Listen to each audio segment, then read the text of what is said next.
So hi everyone, welcome back to my YouTube channel. ಇವತ್ತಿನ video ತುಂಬ interesting. ಏನಪ್ಪ ಅಂತಂದರೆ ಸ್ವಲ್ಪ ಜೆನೆಟಿಕ್ಸ್ ಬಗ್ಗೆ ಡಿಸ್ಕಸ್ ಮಾಡೋಣ. ಜೆನೆಟಿಕ್ಸ್ ಅಂತ ಅಂದರೆ ಬರೋದು ಗ್ರಿಗರ್ ಜಾನ್ ಮೆಂಡಲ್. ಇವರು ಫಾದರ್ ಆಫ್ ಜೆನೆಟಿಕ್ಸ್. ಇವರು ಪೀ ಪ್ಲಾಂಟ್ ತೊಗೊಂಡು ಅದ್ರ ಮೇಲೆ 7 ವರ್ಷ ಸ್ಟಡಿ ಮಾಡ್ತಾರೆ. ಆ ಟೈಮಲ್ಲಿ ಇವರು 2 ಎಕ್ಸ್ಪೆರಿಮೆಂಟ್ನ ಕಂಡಕ್ಟ್ ಮಾಡ್ತಾರೆ. ಒಂದು ಮೊನೊಹೈಬ್ರಿಡ್ ಕ್ರಾಸ್, ಇನ್ನೊಂದು dihybrid cross. Monohybrid cross result ಇವರಿಗೆ 2 ಲಾಸ್ನ ಪ್ರಪೋಸ್ ಮಾಡ್ತಾರೆ. ಒಂದು ಲಾ ಆಫ್ ಡಾಮಿನೆನ್ಸ್ ಆ್ಯಂಡ್ ಇನ್ನೊಂದು ಲಾ ಆಫ್ ಸೆಗ್ರಿಗೇಷನ್. ಅದೇ ತರಹ ಡೈಹೈಬ್ರಿಡ್ ಕ್ರಾಸ್ ಎಕ್ಸ್ಪೆರಿಮೆಂಟ್ ಮೂಲಕ ಇವರೊಂದು ಲಾನ ಪ್ರಪೋಸ್ ಮಾಡ್ತಾರೆ. ಅದು law of independent assortment. So ಈಗ ಲಾ ಆಫ್ ಡಾಮಿನೆನ್ಸ್ ಅಂದರೆ ಏನಂತ ನೋಡೋಣ. It suggests that in heterozygous condition, only one factor will express itself, other one do not. ಅಂದರೆ ಮೆಂಡಲ್ ಅವರು pure tall plant and pure dwarf ಪ್ಲಾಂಟ್ನ ತಗೋತಾರೆ. ಅಂದರೆ ಇಲ್ಲಿ ಹೈಟ್ ಕನ್ಸಿಡರ್ ಮಾಡ್ತಾರೆ. ಪ್ಯೂರ್ ಟಾಲ್ ಪ್ಲಾಂಟ್ನಲ್ಲಿ ಕ್ಯಾಪಿಟಲ್ ಟಿ, ಅದೇ ತರಹ ಪ್ಯೂರ್ ಡಾರ್ಕ್ ಪ್ಲಾಂಟ್ನಲ್ಲಿ ಸ್ಮಾಲ್ ಟಿ. ಇವೆರಡರನ್ನು ಅವರು ಕ್ರಾಸ್ ಮಾಡ್ತಾರೆ. ಆವಾಗ ಅವರಿಗೆ ಅಬ್ಸರ್ವ್ ಮಾಡಿದ್ದು F1 ಜನ್ರೇಷನ್ನಲ್ಲಿ ಎಲ್ಲ ಪ್ಲಾಂಟ್ಸು ಟಾಲ್ ಬರುತ್ತೆ. ಅಂದರೆ ಫಿನೋಟೈಪಿಕಲ್ಲಿ ಅವರಿಗೆ ಎಲ್ಲ ಟಾಲ್ ಬರುತ್ತೆ. ಸೊ ಇಲ್ಲಿ ನಮಗೆ ಡೌಟ್ ಬರ್ಬೋದು, ಡಾರ್ಕ್ ಟ್ರೇಟ್ ಏನಾಯಿತು ಅಂತ ಹೇಳಿ. ಆಗ ನಮ್ಗೆ ಅನ್ನಿಸ್ಬೋದು ಅದು ಡಿಸಪಿಯರ್ ಆಗಿರ್ಬೋದು ಅಂತ. ಇಲ್ಲಿ ಅದು ಡಿಸಪಿಯರ್ ಆಗಿಲ್ಲ. ಜಸ್ಟ್ ಅದನ್ನು ಡಾಮಿನೆಂಟ್ ಟ್ರೇಟ್ ಅಂದರೆ ಕ್ಯಾಪಿಟಲ್ ಟಿ ಸಪ್ರೆಸ್ ಮಾಡಿ ಮಾಸ್ಕ್ ಮಾಡಿದೆ ಸ್ಮಾಲ್ ಟಿನ. ಸೊ ನಾವಿಲ್ಲೇನು ಹೇಳ್ಬೋದಪ್ಪ ಅಂತಂದರೆ, ಇನ್ ಹೆಟಿರೋಸೈಗಸ್ ಕಂಡೀಷನ್ ಅಂದರೆ ಕ್ಯಾಪಿಟಲ್ ಟಿ ಸ್ಮಾಲ್ ಟಿ ಇರುವಾಗ ದ ಡಾಮಿನೆಂಟ್ ಅಲೀಲ್ ಅಂದರೆ capital T will always mask the recessive allele ಅಂದರೆ ಸ್ಮಾಲ್ ಟಿ. ಸೊ ಇದನ್ನು ನಾವು ಲಾ ಆಫ್ ಡಾಮಿನೆನ್ಸ್ ಅಂತ ಹೇಳ್ತೀವಿ. ಸೊ ನೆಕ್ಸ್ಟ್ ಈಗ ಲಾ ಆಫ್ ಸೆಗ್ರಿಗೇಷನ್ನ ನೋಡೋಣ. ಇದು ತುಂಬ ಇಂಪಾರ್ಟೆಂಟ್ ಲಾ.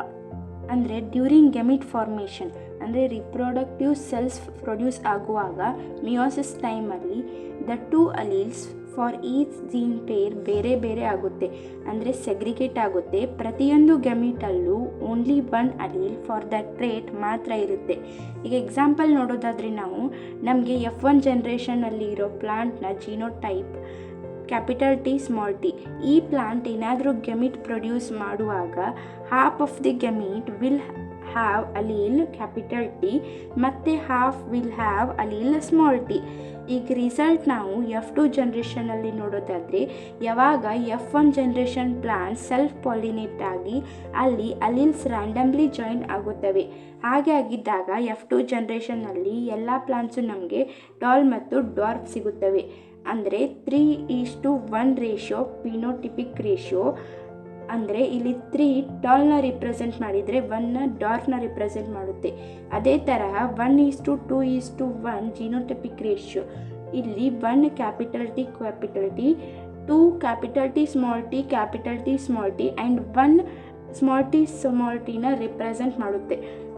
ಇಲ್ಲಿ ನಾವೇನು ಕನ್ಕ್ಲೂಷನ್ ಹೇಳ್ಬೋದು ಅಂತಂದರೆ, F1 ಜನ್ರೇಷನ್ನಲ್ಲಿ ನಮಗೆ ಏನು ಸಪ್ರೆಸ್ ಆಗಿರುವಂಥ ರಿಸೆಸಿವ್ ಟ್ರೇಟ್ ಇತ್ತಲ್ಲ, ಅಂದರೆ ಡ್ವಾರ್ಫ್ ಟ್ರೇಟ್, ಅದು F2 ಜನ್ರೇಷನ್ನಲ್ಲಿ ಮತ್ತೆ ರಿಅಪಿಯರೆನ್ಸ್ ಆಗಿ ಪ್ರೂವ್ ಮಾಡುತ್ತೆ. ಅಂದರೆ ಅಲೀಲ್ಸ್ ಮಿಕ್ಸ್ ಆಗಿಲ್ಲ, ಅವು ಸೆಪ್ರೇಟ್ ಆಗಿದ್ದು ಡ್ಯೂರಿಂಗ್ ಗೆಮಿಟ್ ಫಾರ್ಮೇಷನಲ್ಲಿ ಮಾತ್ರ. ಇದಕ್ಕೆ ನಾವು ಲಾ ಆಫ್ ಪ್ಯೂರಿಟಿ ಆಫ್ ಗೆಮಿಟ್ಸ್ ಅಂತ ಕರಿಬಹುದು. ಸೊ ಈ ಲಾನ ಯೂನಿವರ್ಸಲಿ ಅಕ್ಸೆಪ್ಟೆಡ್ ಲಾ ಅಂತಲೂ ಹೇಳ್ತಾರೆ. And last law of independent assortment. ಈಗ ನಾವು ಆಲ್ರೆಡಿ ನಮಗೆ ಗೊತ್ತಿರೋ ಹಾಗೆ ಈ ಲಾನ ಮೆಂಡಲ್ ಅವರು ಅವರ ಡೈಹೈಬ್ರಿಡ್ ಕ್ರಾಸ್ ಎಕ್ಸ್ಪೆರಿಮೆಂಟ್ ಮೂಲಕ ಪ್ರಪೋಸ್ ಮಾಡಿದ್ದಾರೆ. ಇದೇನು ಹೇಳುತ್ತೆ ಅಂತಂದರೆ, when 2 pair of traits are combined in a hybrid, the segregation of 1 pair of characters is independent of the other pair of characters during gamete formation. ಅಂದರೆ example ನೋಡೋದಾದರೆ Mendel ಅವರು pure breeding round yellow seed and pure breeding wrinkled green ಸೀಡ್ನ ತಗೊಂಡು cross ಮಾಡ್ತಾರೆ. ಅಂದರೆ ಇಲ್ಲಿ ಮೇಯ್ನಾಗಿ ಅವರು ಸೀಡ್ ಶೇಪ್ ಮತ್ತು ಸೀಡ್ ಕಲರ್ನ ಚೂಸ್ ಮಾಡ್ತಾರೆ.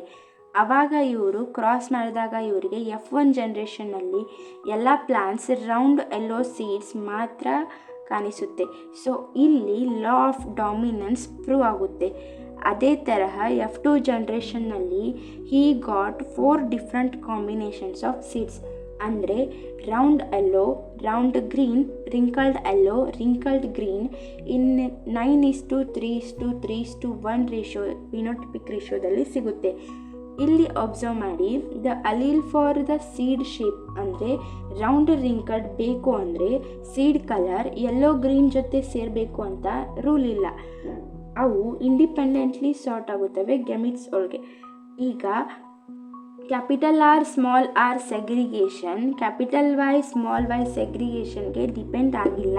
ಈ ಕನ್ಕ್ಲೂಷನ್ ಏನಂತಂದರೆ, this law applies to genes different chromosomes ಅಲ್ಲಿ ಇದ್ದಾಗೆ ಅವ್ರು ತುಂಬ ದೂರ ಇದ್ದಾಗೆ ಅಂದರೆ ಅನ್ಲಿಂಕ್ಡ್ ಜೀನ್ಸ್ಗೆ ಮಾತ್ರ. ಸೊ ಕ್ವಿಕ್ಕಾಗಿ ಫೈನಲ್ ಆಗಿ ಲಾಸ್ಟ್ ಸಮರಿ ರೀಕ್ಯಾಪ್ ಮಾಡೋಣ. ಸೊ ಇದು ಮೆಂಡಲ್ ಅವರ 3 golden rule of genetics. First one, law of dominance, one trait mask another in F1 generation, and second law of segregation, allele separates during gamete formation, and third law of independent assortment, trait independent ಆಗಿ inherited ಆಗುತ್ತವೆ, ಬೇರೆ ಬೇರೆ trait ಬೇರೆ ಬೇರೆ ಕ್ರೋಮೋಸೋಮಲ್ಲಿ ಹೋಗುತ್ತವೆ. ಹೀಗಾಗಿ ನಮ್ಮಲ್ಲಿ ತುಂಬ ವೇರಿಯೇಷನ್ ಇರೋದು. ಐ ಹೋಪ್ ಈ ಎಕ್ಸ್ಪ್ಲನೇಷನ್ ನಿಮಗೆ ಯೂಸ್ಫುಲ್ ಆಯಿತು ಅಂತ ಭಾವಿಸ್ತೀನಿ. ನಿಮ್ಮ ಡೌಟ್ಸ್ ಕೂಡ ಕಮೆಂಟ್ ಸೆಕ್ಷನಲ್ಲಿ ಕೇಳಿ, ನಿಮ್ಮ ಫ್ರೆಂಡ್ಸ್ ಜೊತೆ ಶೇರ್ ಮಾಡಿ, ಲೈಕ್ ಮಾಡಿ, ಸಬ್ಸ್ಕ್ರೈಬ್ ಮಾಡೋಕ್ಕೆ ಮರಿಬೇಡಿ. ನೆಕ್ಸ್ಟ್ ವಿಡಿಯೋಲಿ ಸಿಗೋಣ. ಬಾಯ್.